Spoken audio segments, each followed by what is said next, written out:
Okay, welcome everybody back to another episode of the Makdisi Street podcast.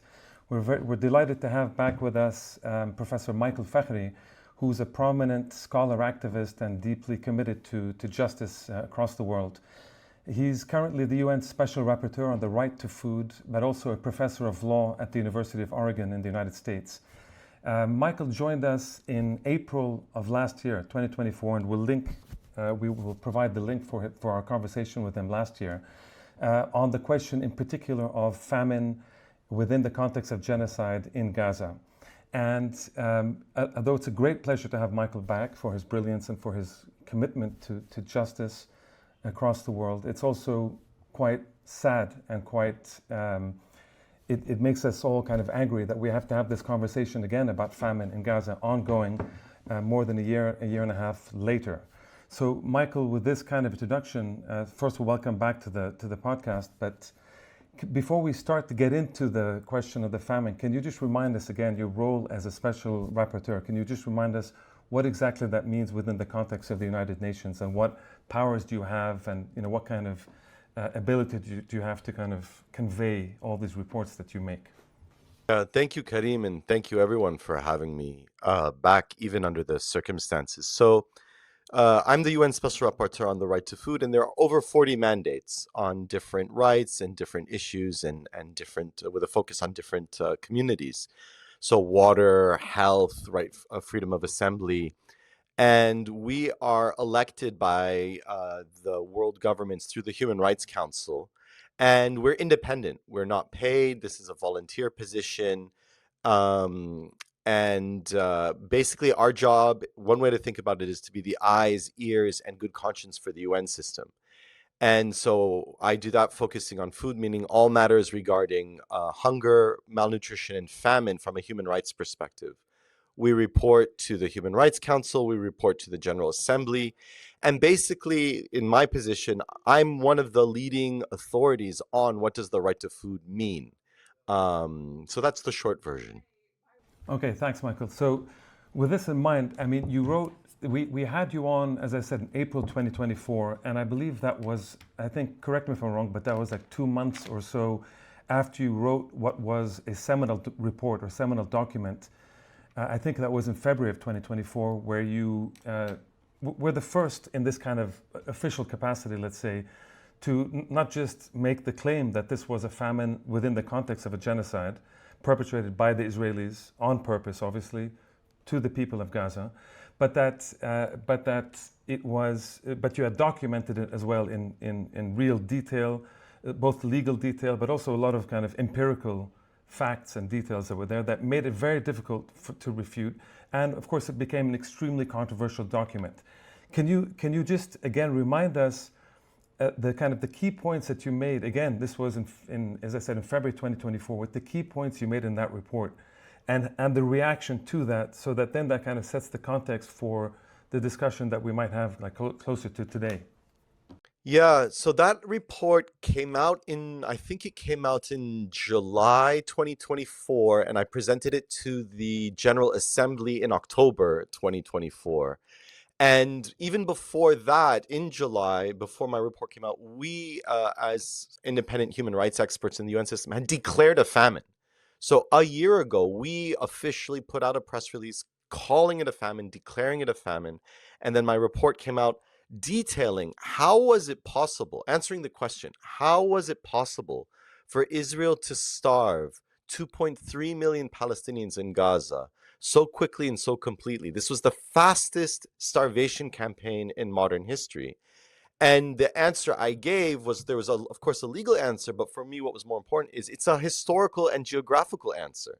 It's from the creation of the State of Israel. We see, with Zionist tactics before the creation of the State of Israel, food, agriculture, and an engagement with rural communities was how they were occupying Palestine. They were weaponizing food, they were using farms, they were using kibbutzes as mechanisms of occupation, such that when UNRWA was created in 1949, in December 1949, in its founding documents, one of the main concerns that why UNRWA was created, the UN Relief Work Agency was created after the Nakba, was to address explicitly the starvation.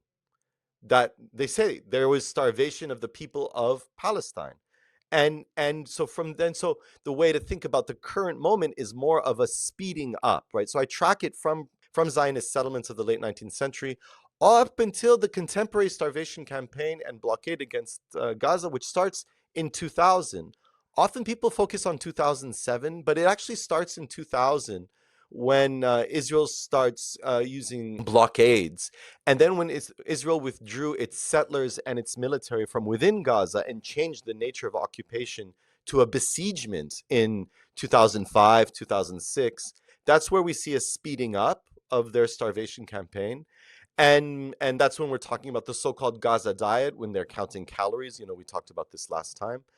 And so from around 2006 till, let's go to October 6, 2023, Israel's using hunger. And what they were doing was they were making sure everyone in Gaza was hungry enough to be weakened, but not so hungry to raise international alarm bells, humanitarian concerns. So that on October 6, 2023, half of everyone is hungry in Gaza and 80% are dependent on humanitarian aid. Right? So that by October 9th, 2023, when Israel announces its starvation campaign and a full blockade on October 9th, where they didn't allow anything to enter into Gaza for about 2 weeks in October, that's why there's that speed. So that by December, I was saying in public, everyone in Gaza is hungry. And by January, we're starting to see the first deaths of children dying from hunger and malnutrition. That speed was mind-boggling, but it didn't happen overnight. So, and now what we're seeing today, I think it's not controversial to say that Israel has created one of the most deadly and efficient hunger machines. That's the system that they've created. And sorry, Osama, again, the point you're making here, Michael, is that the Israelis, for the previous 20 years, before October 6, 2023, had figured out let's say, a mechanism, a regime, let's say a hunger regime, such that Palestinians in Gaza were kept on the brink of starving. They weren't starving, not so much as to attract international attention and so forth, and to slide into actual famine and so forth, but also never comfortable enough that they were able to breathe. And so then therefore flip the switch and you immediately plunge, or basically very quickly slide into starvation. Exactly right. Sorry. And so what's frustrating for me from a legal perspective is you don't have to wait then for people to be starving to charge the crime of starvation, because the crime of starvation is the act of denying with intent. So they were denying people things necessary for life. So the definition of starvation is the denial of objects necessary for life. So it's water, medicine, humanitarian aid, that sort of thing. So just restricting with this intent should have raised international legal alarm bells 20, 25 years ago, right? They were already culpable back then, much less now, or much more now, rather. So, Michael, it's shocking, absolutely shocking. The situation today, though, is not just a speeding up; it's an actualization of genocide through starvation. Correct? And what is the reaction? Does anyone doubt this anymore? Is anyone in the world denying what, other than Israel? Is anyone in the world denying what is actually happening in Gaza? And what is the situation there? And what do you do as a humanitarian, UN Special Rapporteur? Yeah, and before I answer your question directly, Osama, I'll take a step back, which is, we as special rapporteurs and independent human rights experts, like I said, we declared famine in July 2024. But even before that, the International Court of Justice in March of 2024 called it famine and starvation. They didn't, I mean, and this is in the context of the genocide case that South Africa had brought before the International Court of Justice against Israel. They call it famine and starvation being the legal term. Then in November 2024, the International Criminal Court issues warrants against Prime Minister Netanyahu and former Minister of Defense Gallant. And one of the charges is the allegation of starvation as a war crime. It's the first time starvation is brought forward as a war crime. No one's been charged with starvation until this moment. So that's March. There's our work, in July. There's my report that Karim tracks. There's the humanitarian arm of the UN briefing the Security Council a couple of months ago, calling it famine and starvation. Now, so the question I had been asking myself over the last month is, why is the media now paying a lot more attention? Because it got even faster. The deaths from starvation started really speeding up again. And this is part of, and the creation of the so-called Gaza Humanitarian Foundation. So what we saw was a speeding up of Israel's militarization, using food and aid as a military tactic in its annexation plan of Gaza, and of course of West Bank. We can always talk about that as well, and East Jerusalem. And so the part now where it's just the final word is the new report just came out by what's called the IPC, which is a group of starvation experts that are supported by the UN. They are independent as well. And their methodology is considered the most rigorous. It makes them the slowest. They're very slow, but when they finally do measure, they measure the number of deaths and people suffering. So their methodology, we can talk about the problems of waiting so long, but by measuring pain and suffering, the IPC finally called it famine just a few weeks ago. And that is really the final word. That's the part where no one can argue. So we, from a human rights perspective, focus on talking to people, of understanding context, of focusing on the death of children. We don't wait so long. We don't count dead bodies. We have different methodologies. This methodology is more humanitarian focused. It's quantitative, and it really is the final word. Now, we're seeing Israel and its allies trying to still say food's coming in, etc. But within official channels, amongst diplomats within the UN, it's now really an unquestionable fact. Michael, can I just ask you, sorry, may I just ask Michael, just on the question of famine, when you say famine, is there another word that we should be using other than famine, in the sense of, famine, it could be a crop failure, it could be climate change, it could be something. This is extraordinary what we're talking about. You're talking about the deliberate, engineered annihilation of a people, right? Is there a different word that we could use, or one English is Osama, English is one of the few languages where we have different words for famine and starvation. So, and I learned this from Alex Duvall, one of the leading famine experts in the world. I can't famine you. There's no verb to famine. The verb is to starve. In Arabic, we would say majaa. There's just that word, more or less, right?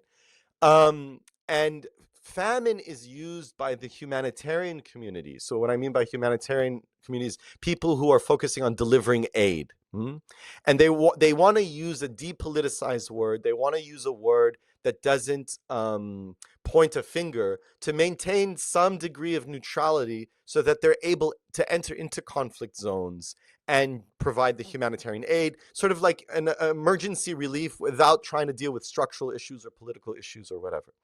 But the problem with that perspective, and I understand that, if you just want to get aid in, sure, you need to do what you got to do.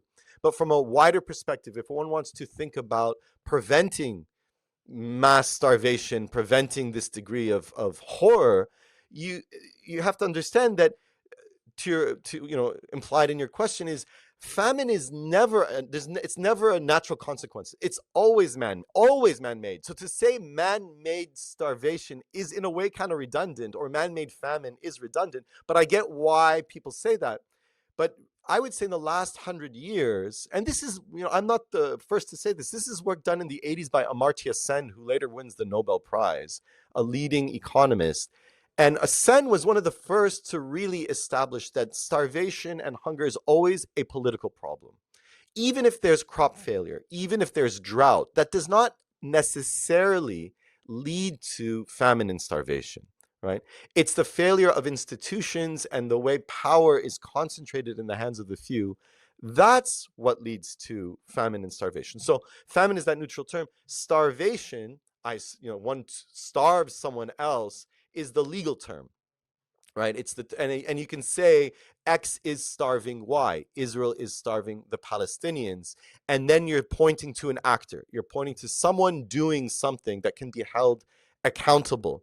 So I often will say famine and starvation just to sort of be comprehensive, but really I think one should emphasize the starvation component, and and if one says famine, to always say, famine is political, it's a political problem, it's always human-made, etc., that sort of thing. I mean, in other words, in summary, in a way, Michael, to starve is a verb, and that's exactly the point, right? It's somebody is doing this to somebody else, basically. Even if you look at other historical famines, like the Irish famine in the 19th century, for example, that's the context is different. The situation, there's a colonial context, obviously, but it's not like the Irish weren't being starved in this way by the English. They were actually, Saudi. They were being starved. So even that famine was because of the British trade rules and what they were allowing to be exported and allowing to be imported, and land use. So even the Irish famine was a case of a starvation campaign where there was intent and design. So it's actually hard to find a case of famine in the last 100, and one could even push it maybe 200 years, where it wasn't because of choices that were made, and it's predictable and preventable. The famine in Lebanon in the turn of the 20th century during the Ottoman era, another classic case of empires using food in this way, of their trade laws, of their restrictions, of military tactics, etc. The British in Bangladesh, the Germans in Namibia. It was a classic colonial technique. And the techniques of Israel, actually, to go back a little bit, the techniques used by Zionist settlers in the turn of the late 19th century, they learned from French colonialists in North Africa. That's where they were taking notes from, and from the British imperial actors as well. That's how they started. And so these techniques are, to think about Israel's techniques and tactics, are updated versions of these colonial tactics.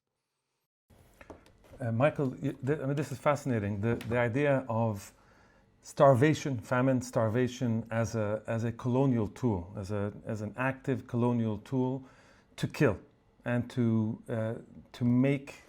annihilate a population and a people there, or at least to make them surrender, whether it's for ethnic cleansing or for whatever other purposes.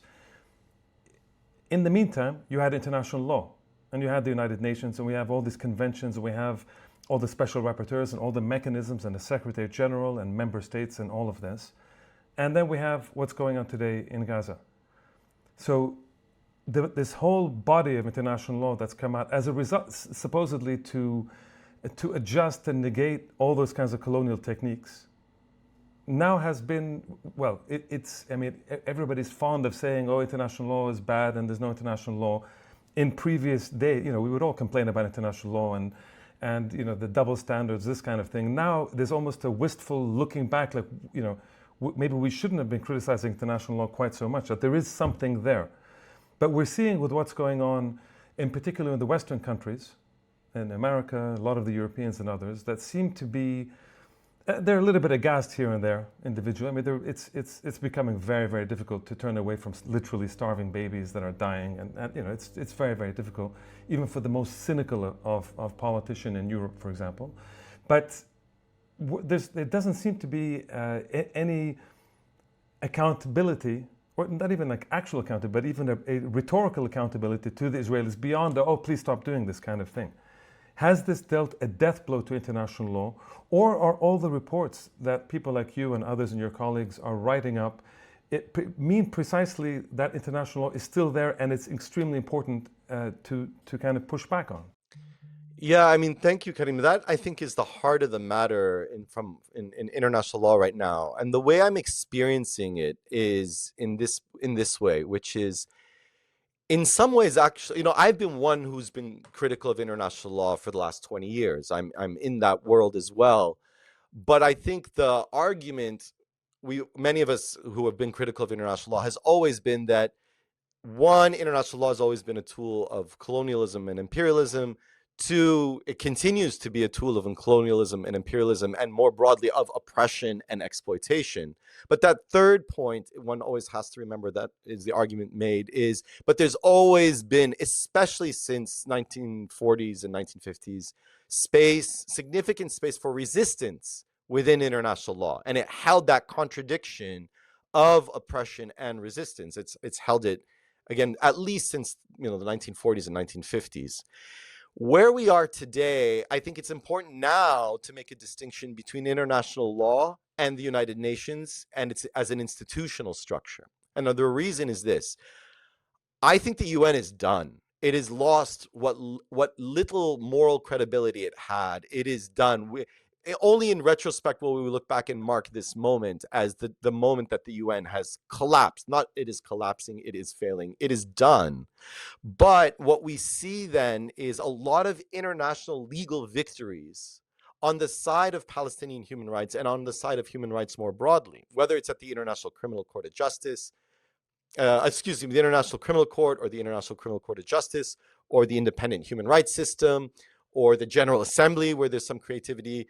There are places where things are happening, but most importantly, interestingly also, ordinary people are enforcing international law now. So we see this with the Gaza Freedom Flotilla, and now it's called the Global Sumud Flotilla, in which ordinary individuals are using international legal arguments to organize themselves to take action. And what they're doing is they are sailing in international waters, which everyone's allowed to do. They're entering Palestinian territorial water off the coast of Gaza, which is their goal, right? And Israel is highlighting that Israel's naval blockade is illegal. And they're trying to deliver humanitarian aid. What ordinary citizens are doing by growing numbers now is what states are failing to do. International law is only as strong as states' ability to cooperate together. That's it. That's the enforcement mechanism. Sometimes it works and sometimes it doesn't. Now we're seeing this popular enforcement of international law in a way I've never really seen before, meaning they are redefining international law. So now I wouldn't say it's resistance anymore. It is actually the new normal because we're seeing the United States exit international law in a way we've never seen, starting with the Biden administration. So even in the days of the Iraq war, they would use international legal arguments to justify occupation and torture and whatever. But in the last 2 years, we've seen the United States and even Germany cannot justify what they're doing in international legal terms. And when they do, they're making these obtuse arguments that the profession just sort of shrugs its shoulders and saying, that's not a real argument. So this exit from international law and Israel uses international law in narrow terms, only the laws of war. That's all they want to talk about, and they sort of ignore all the other parts. So you have Israel just focusing on the laws of war, its allies exiting international law, leaving ordinary people now to define international law, not in terms of resistance, but of the world. They are building the world we want to live in now. So it's actually a unique moment in international law. Sorry, Michael, can you just clarify for me and for others perhaps, what do you mean that Israel is using the laws of war? How is starvation justified even narrowly in the laws of war? Can you explain that? Yeah, of course. Thank you, Osama. So starvation is a war crime, is the most narrow definition, is a war crime, meaning you can only hold individuals responsible, not states.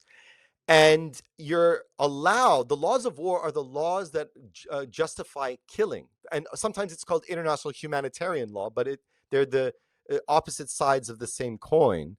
And under the laws of war, you are allowed to starve the enemy, armed combatants. So if two countries are at war and one army is on one side, the other army is on the other, or one military is on one side, you can starve the other side's military. You can starve, those are legitimate targets to kill, and you can use starvation to kill them. And you're not allowed, the war crime is starving civilians. So the laws of war, at the heart of it, is about making the distinction between armed combatant and civilian. Now, the problem is that international law has this fantasy that you can starve armed combatants without starving everybody, because there actually is the distinction between supply chains for the military and supply chains for the civilians and supply chains for humanitarian aid aren't that different. They're actually interconnected. So if you're using your military to disrupt, if you're disrupting your opponent's military supply chain, inevitably, you will be starving civilians. So just by allowing starvation as a tool of war, a legitimate tool of war, it allows, okay, so those are the laws of war. So what Israel says is, oh, this is the legal argument, this is military necessity. This is collateral damage. We are not targeting civilians. We are targeting armed combatants, which are legitimate targets. If a few civilians get killed, if there's famine, it's not our fault. It's caused by somebody else, by Hamas, by whatever. But starvation is allowed under the laws of war. We are using it. This is the Israeli argument. We're adhering to the laws of war. This is military necessity, and what deaths there are either collateral damage or not caused by us. That's why they want to keep it within that framework of the laws of war, because it's the law of killing. But Michael, on this particular point, for example, the Israelis, as usual, actually on so many points, they try to talk out of both sides of their mouth at the same time. Because on the one hand, they're trying to do these kind of fine demarcations and hair splitting, which they are the world's experts at. On the other hand, they're also saying openly, exterminate the brutes.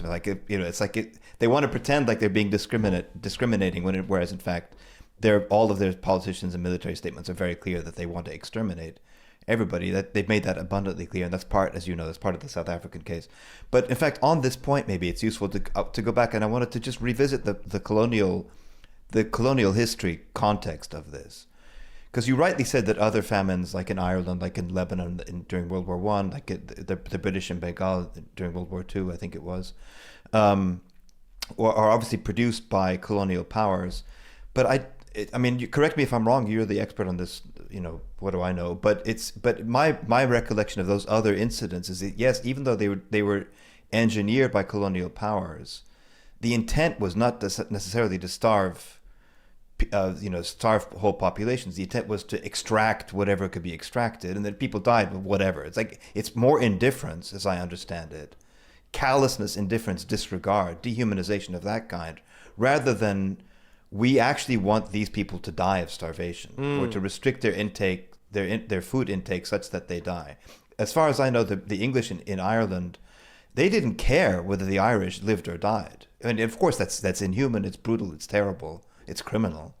But it's not like they wanted the Irish to starve. The Ottoman Empire in Lebanon during World War I, they were extracting food to feed their own army, that all these people died in Lebanon as a result. Like, whatever, they don't care. Obviously not justifying it. The Israelis, however, it seems to me, and again, I defer to your expertise, but it seems like what's different in this case is the Israelis are actually saying, no, we really, and it goes back. This is why the pre-2023 context is so important. That statement by Dov Weisglass, and I think 2006, then I can't remember who was it.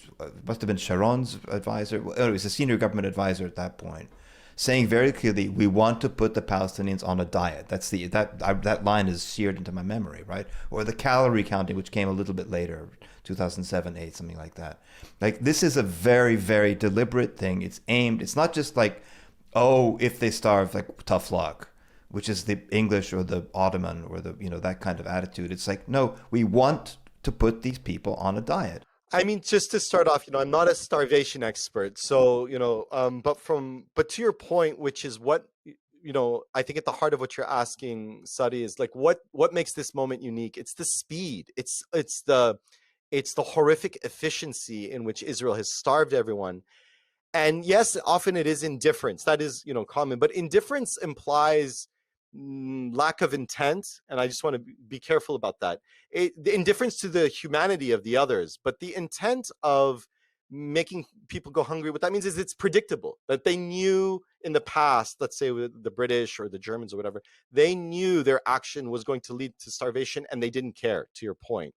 In this instance, and this is what we're seeing in the more modern era, right? In Somalia, in the past, Sudan today, the cases of starvation, at least in the last 60 years, and this is where I know a bit more, it goes hand in hand with displacement.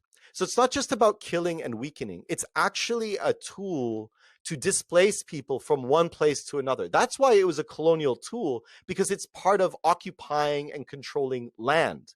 So you can't separate an understanding of starvation as a tactic from that relationship to land, displacement, occupation, like. So that's the similarity. What is unique now is the efficiency and how focused and how they keep announcing. So yes, in some they keep denying starvation and famine, but then they keep saying they're going to do it, and then they do it. So on March 1st of 2025, Netanyahu puts it on X, formerly known as Twitter, says, we will not allow any food, water, humanitarian aid, medicine to enter into Gaza. And then that's in fact what happens for 78 days. This is after a year and a half campaign, right? 78 days from March 2nd to May 19th, nothing entered Gaza. Nothing enters Gaza. Predictably, it creates a famine. So they have been announcing their intent loud and clear. And I think that might be that's where I say the difference is the speed and the efficiency. Michael, so as we begin to wrap up, I think that one of the most compelling issues for me here is the dismantling of the infrastructure. So you have the starvation. You've written so much about it, and you've given us this compelling answer as to this kind of the long history, this colonial technique of starvation, which the Israelis have now perfected in a sense, and really kind of focused on the actual starvation as a policy, both to literally make them starve, but also within the larger kind of genocidal and ethnic cleansing projects. The question is, in dismantling and with the international community, meaning the West, the Europeans, the Americans, allowing for the dismantling of the humanitarian infrastructure, and in particular the United Nations, and even more specifically UNRWA and some of the other kind of UN agencies that operate on the ground for many years or for many decades, for that matter.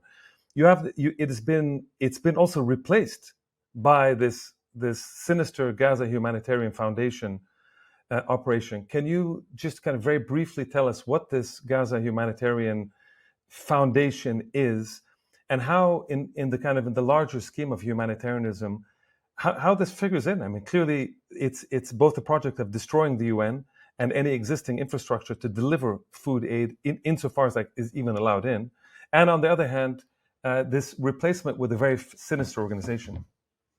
First, I'll talk about famine generally and then really jump into this question. Famine experts thought that we weren't going to see famine anymore. They thought we figured it out. We've got the mechanisms there.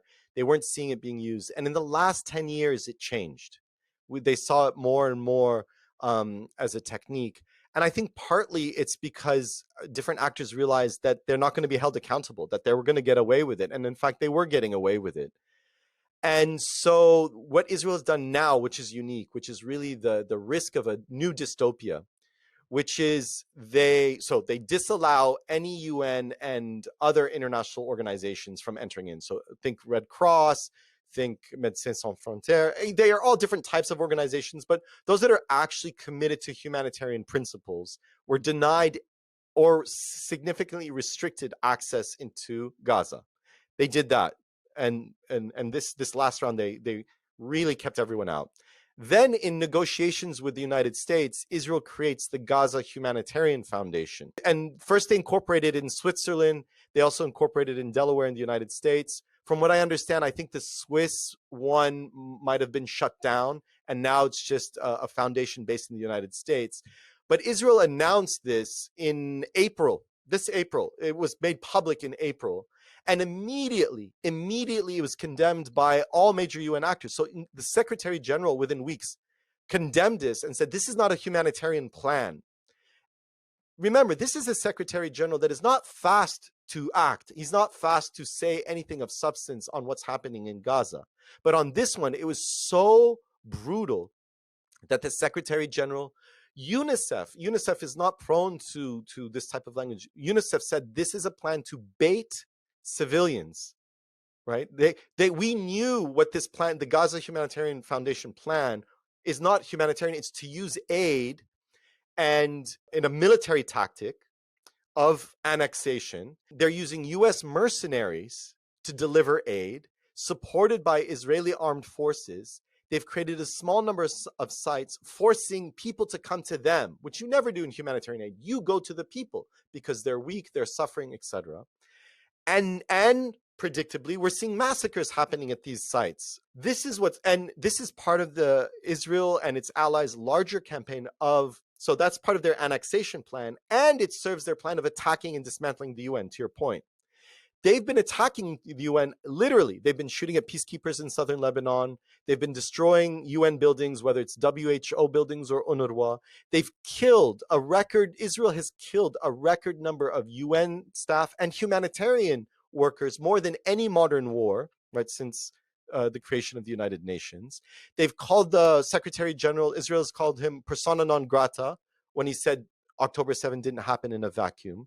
They've attacked the independent human rights mechanism. So what's also at stake is not just the world of humanitarian aid into the future, like will it be militarized and privatized is a question now, but it is also part of the attack against the United Nations, and attacking the parts of the United Nations that are actually serving people. Like, so we just criticize the United Nations, but if you're going to create a new world, you still have to use the existing things in front of you, even if they've broken down. They want to erase everything to do with the UN that actually serves people. And because whoever controls aid controls territory. This is a classic military tactic. And if you want to annex Gaza, then you do it by controlling aid. And so you see it. The starvation was declared. The worst case scenario is northern Gaza and Gaza City. Look at then the military move of Israel is entering into Gaza City. So first they starve everyone there the most, and it goes hand in hand with a military incursion. And a UNICEF spokesperson said as much the other day. We were on Al Jazeera together. So even humanitarian aid workers now are speaking in these terms because it's so blatant. The connection of aid to military incursion and the ultimate goal of annexation. But so, Michael, may I just ask Michael, just as we're approaching the wrap, has there been anything like this, before, in the sense of usually there's a sense of hegemony. There's the UN. I mean, for all its flaws and faults, at least there's some sense of buy-in. Here, this is so cynical. It's so egregious. Does anyone in the world, other than the Israeli government and the U.S. administration, does anyone else in the world buy into this?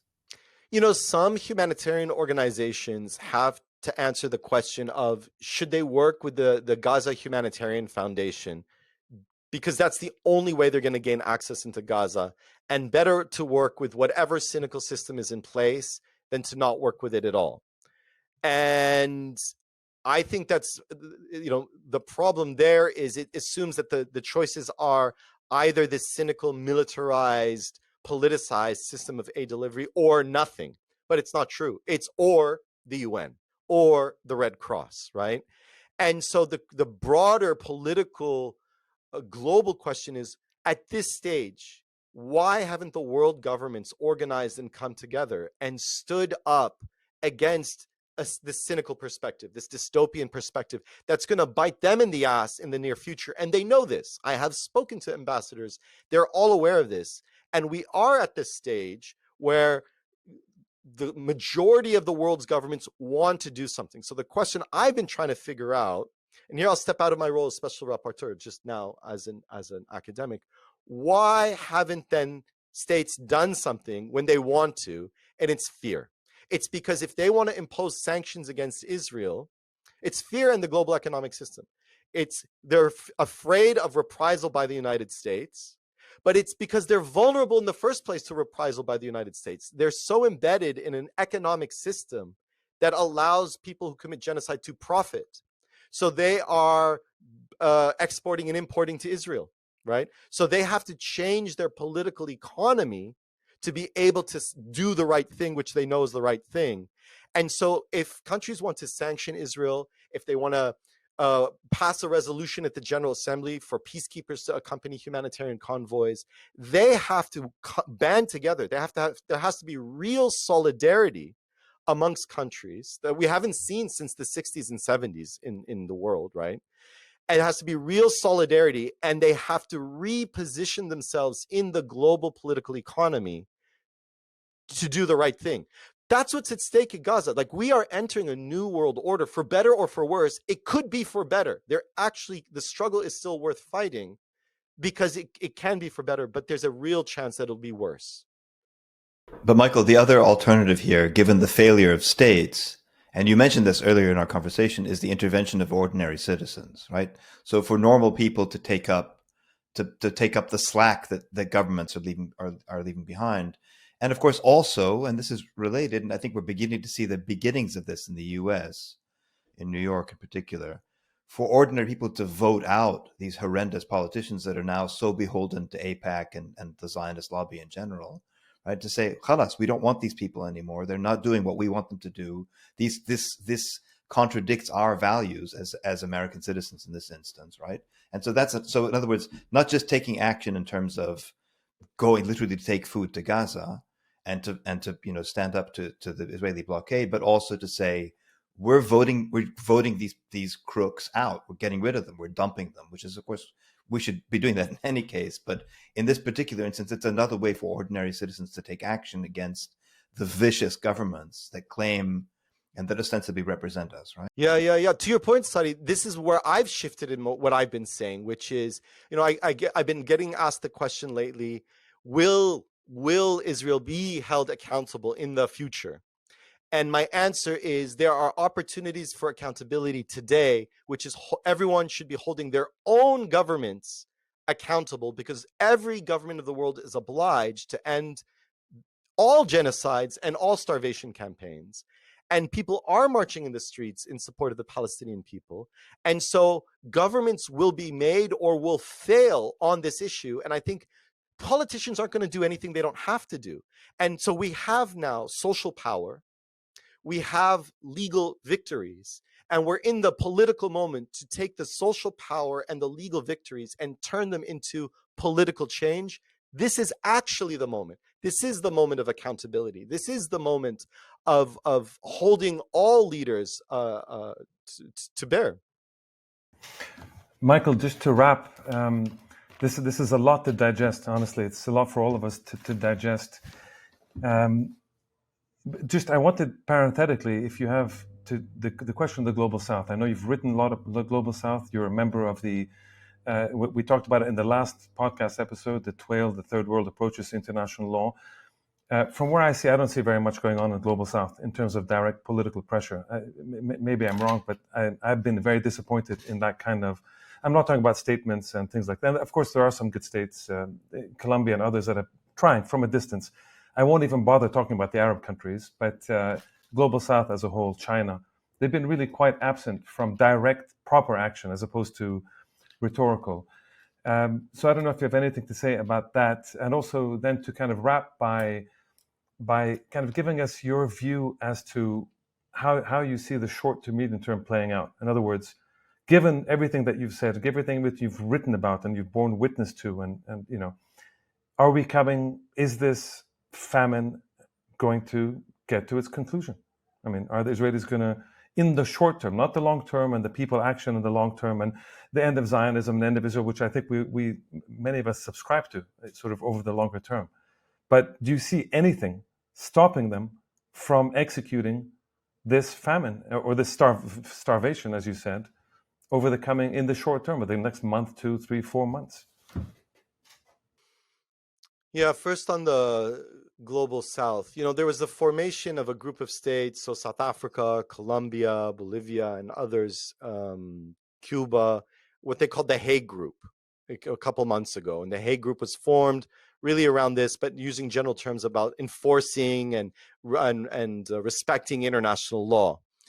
And they've put out good statements. And to your point, so many people have been starting to put their hopes on this coalition, this new-ish coalition that's still kind of small, but growing. It is growing, and it is garnering significant political attention.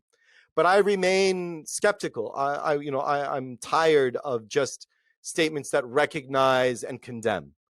But this is a step, this creation of the Hague Group of Global South countries forming a space of renewed solidarity might be the way. It's still early to tell, and it's something to pay attention to for sure. But also it shows how vulnerable Global South countries are. They're vulnerable in the global economy. They're vulnerable to sanctions themselves. They're vulnerable to the United States. They're vulnerable to all of these things, and they're aware of that. So that's where I go back to my answer to Sadi, which is they need to reposition themselves, and they know this now. So it's going to take a lot of work, and they've started. But now on that point, I don't know how to answer that question on when will this end? How will it end? I don't, because it keeps getting worse. The degree of horror keeps exceeding one's most nightmarish imagination.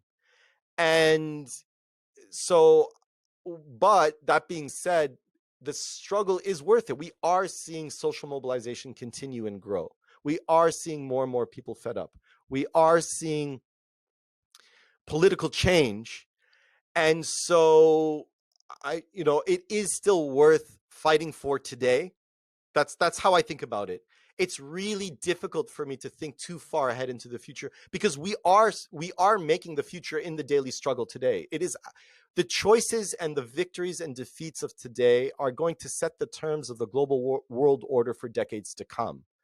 And we don't know what that's going to look like. So, but what we do know is how to fight for human rights today. And people are using new tools. They are using new techniques. They are creating new relationships. So no matter what the institutional design looks like in the future, this social moment, I think, is profound and will actually create new forms of governance and resistance in the future that are good things,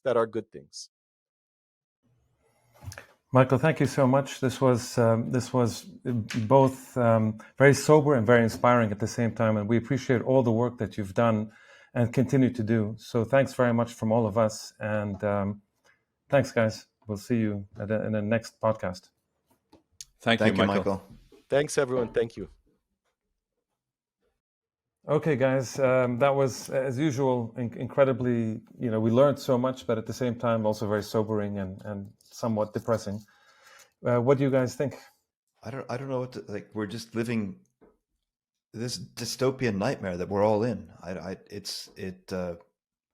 can't. I mean, there are previous episodes of starvation, like in other words, like the 19th century cases he talked about, or the early 20th century, or whatever. But you weren't being told, by the way, this is a humanitarian endeavor at the same time. Like this whole thing with the Gaza Humanitarian Foundation, to use the discourse of humanitarian intervention as sites of extermination. Like this, that's the. I mean, other than the sheer horror of the actual starvation that Michael's telling us about, it's also this dystopian contradiction between what's happening and and the official discourse around it. I don't know, Sam. I don't know. It's just it's mind-boggling. It is mind-boggling, and as we said earlier, Seti, in the case of the Ottomans and others that we're talking about, I mean, they didn't care if people died or whatever, and if people starved to death, it was a byproduct of their campaigns. They couldn't care less. But I've never seen or heard of in modern history such a deliberate, targeted campaign to annihilate a population, which is what we see in Gaza. The starvation, and they say it. And they say it, and their goal is to expel all these people, and it's right before everyone can see, despite their ban on news and their killing and assassination of journalists and school teachers, this whole thing, this genocide unfolding live stream before our eyes. And yet here we have in the U.S. Sadi Akadim, I mean, all of us are, the discourse here is entirely different. It's beyond belief. It's beyond belief what's happening. But in the end, Karim's question was the question that all of us are haunted by. What is going to happen? Is it going to succeed? Karim, I don't know, since you seem to have a better sense than all of us, what are your thoughts to your own question? No, I don't know if I have a better sense. I mean, it's the short term. What's happening now is, as you've all said, beyond any imagination. It's just you wake up every day. We sleep to it every day. You wake up to the images, to this reality. But what's interesting with what Michael was saying as well is it's not just Sadi talked about the colonial and that this is unique. That there's something unique about what the Israelis are doing on a day-to-day kind of basis in front of the world's eyes. But it's also the fact that the fact that the liberal Western order is allowing, because of this country, because of this entity, to dismantle the entire structure of international law that was created by empire, after all, and then adapted. There was resistances, the global South. There was a lot of movements for human rights and self-determinations and resistance, all this kind of thing. And now we're at the stage where they are dismantling from within their own system to protect a genocidal state that is in the middle of a deliberate starvation campaign. That's extraordinary. That's extraordinary to me. You're not just dismantling the international legal order. They are their own institutions, like our universities, our schools, are in total meltdown and crisis to protect this tiny little foreign power. It's just like that's what we're seeing too. The world is grinding to a halt. The Western world is grinding to a halt. It's thrown itself into crisis and disorder in order to protect this genocidal little I don't know, like words. There are many words. Yeah, but don't you think it's also a sense of, oh guys, don't you think it's also a sense? I mean, there's despair, there's despondency, but there's also just outrage. I feel it's so outrageous what Israel is doing and what its supporters are doing across the official West. I think it's clear. Appalling. So I think it's clear. I mean, even I'm not in the US, but just looking at this stuff, and you see across America, across Europe, even in Germany, there is outrage everywhere, except in the official circles of certain politicians and the usual kind of big social media. Where they live in like fantasy land, right? They live in their fantasy land. It's more than fantasy. I think it's direct collaboration land. Really, is what it is. It's a set of people who run this place and are collaborating directly with the genocide. Let's just end it with a. Sorry, go ahead. I want to also end it. But the silver lining, there is a silver lining. That's what I want to get to. Exactly. Okay. The silver lining. Yeah, go ahead. Go ahead, Sadie. Go ahead. Well, just that his point is that ordinary people. It's not like we're just sitting here like a bunch of fish or something. We can actually take action, right? We can not just go pick up and take supplies or give money to help, donations and so forth. I mean, people could do all that kind of stuff. But also the other role we can do is engage actively in the boycott campaign. That's something we can do as individual citizens. Don't buy these products. Don't go to these stores. That's one thing you can do. And then the other thing you can do is vote out the crooks that are beholden to AIPAC, in the U.S., in the U.S. context. That's what this is. And a lot of people are. And that's what we need to see more of, because until our politicians get the message that they have to choose between voters and donors, they're just going to go on doing what the donors tell them to do. So we as citizens, that's our role. That's what we can do as ordinary citizens. Okay, I guess that's probably a good way to end this. And not that this ever ends, of course, but it's a good way to end this particular conversation. And we'll, of course, be talking about this a lot more. Sadie, I always want to pick with you the question of the dog and the tail and who wags who. I think we need to come back to that again because we always it's a thread in all our conversations. But anyway, that's for another time. Thanks, guys. Okay. Thank you. Bye, guys. Bye.